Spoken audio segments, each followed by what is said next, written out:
Hello friends, I hope you are doing well.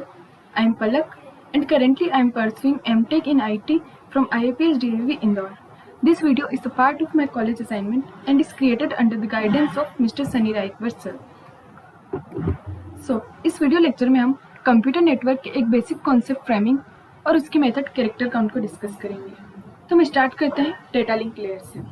Data link layer OSI model open system interconnection model की second lowest layer होती है और ये responsible होती है point two point connection, that is framing, error detection and error control के लिए।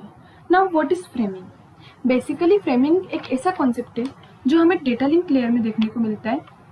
यहाँ हम सिंपली करते क्या है, जो हमारी अबाव लेयर होती है, नेटवर्क लेयर, वहाँ से जो भी डाटा आ रहा है उसे हम सिंपली एक फ्रेम में पैक करते हैं और आगे फॉरवर्ड करते हैं। तो फ्रेमिंग में जो सबसे मेजर, जो सबसे प्रिमिटिव वर्ड है वो है फ्रेम।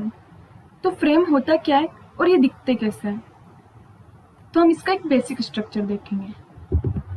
यह है फ्रेम का एक बेसिक स्ट्रक्चर जिसमें एक हेडर है, एक ट्रेलर है और मैसेज है। मैसेज, डाटा, पेलोड, जो भी बोलो। तो व्हाट इज हेडर? हेडर जो होता है वो कंटेन करता है source address and destination address, और जो ट्रेलर होता है वो कंटेन करता है एरर करेक्शन बीट। अब हम एक सिचुएशन कंसीडर करते हैं और इसको समझने की कोशिश करते हैं।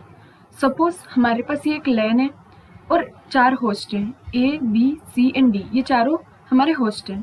अब हमको करना क्या है, A से C पर एक फ्रेम सेंड करनी है हमको। तो ये क्या करेगा, हेडर का यूज़ करेगा जिसमें हमारा सोर्स एड्रेस होता है और डेस्टिनेशन एड्रेस होता है। यहाँ पर सोर्स एड्रेस को हम दे देंगे A और डेस्टिनेशन एड्रेस को C दे देंगे। फॉर एग्जाम्पल हमारे पास यहाँ पर एक सेंडिंग मशीन है और यहाँ पर एक रिसीविंग मशीन है।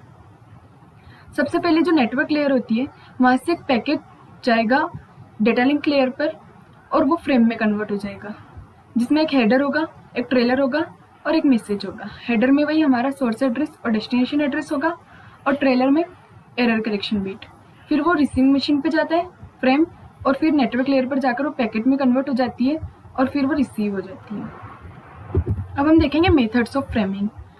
तो फ्रेमिंग टास्क को परफॉर्म करने के लिए हमारे पास 3 मेथड होती है, character count method, bit stuffing method and byte stuffing method. Character count method. Character count method framing की फर्स्ट और सबसे इजी मेथड होती है और जनरली हम इसे यूज़ करते हैं फ्रेम में कितने कैरेक्टर्स प्रेजेंट है ये जानने के लिए। और इसे कैरेक्टर काउंट मेथड भी इसीलिए बोलते हैं क्योंकि स्पेसिफाई करती है total number of characters present in a frame. Suppose ये हमारे पास एक फ्रेम है जिसमें हमारे पास 7 कैरेक्टर्स हैं, तो इसका जो काउंट होगा वो हेडर को इंक्लूड करते हुए 8 हो जाएगा। अब एग्जांपल लेते हैं। सपोज ये हमारी एक डेटा फ्रेम है जिसमें ये सारे हमारे डेटा बिट्स हैं और हमने इस डेटा फ्रेम को 3 फ्रेम्स में डिवाइड किया है। ये फ्रेम 1, ये फ्रेम 2 और ये फ्रेम 3 है।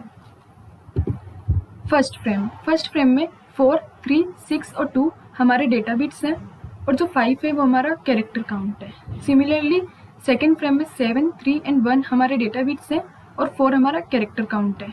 और थर्ड फ्रेम में 5, 9, 8 हमारे डेटा बिट्स हैं और 4 हमारा कैरेक्टर काउंट है। अब अपन थर्ड फ्रेम को लेते हैं। अब इसमें हमें पता चल रहा है कि जो हमारी फ्रेम है उसका एंड कहाँ हो रहा है। जैसे हमारे पास जो टोटल काउंट है वो 4 है, तो हमारी जो फ्रेम होगी उसमें टोटल कैरेक्टर्स 4 होंगे, तो हमारी जो फ्रेम है उसका एंड हो रहा है 8 पर। अब मान लो कि अगर हमारे पास इसके बाद एक और कोई कैरेक्टर काउंट होता है, कैरेक्टर बीट होता है, तो उसे हम इस फ्रेम में इंक्लूड नहीं करेंगे क्योंकि हमारा जो काउंट है वो टोटल 4 है, तो इस फ्रेम का जो एंड होगा वो 8 पर हो जाएगा। अब हम ये फ्रेमिंग करते क्यों हैं?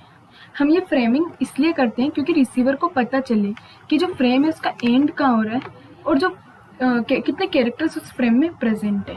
अब इसका डिसएडवांटेज देखते हैं।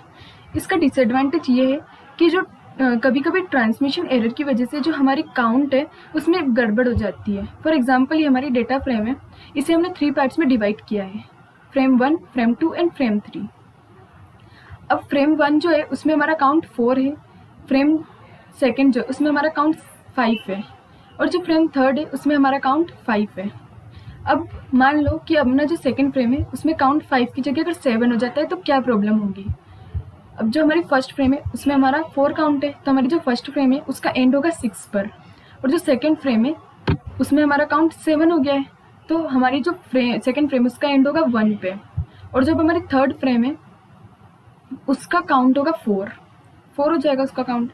तो हमारी जो अब लेकिन हमारे पास जो डेटा बिट्स बचे हैं वो तो सिर्फ 2 ही बचे हैं। तो ये जो है हमारे कैरेक्टर काउंट मेथड का एक डिसएडवांटेज है, और ये हमारी कैरेक्टर काउंट मेथड कंप्लीट।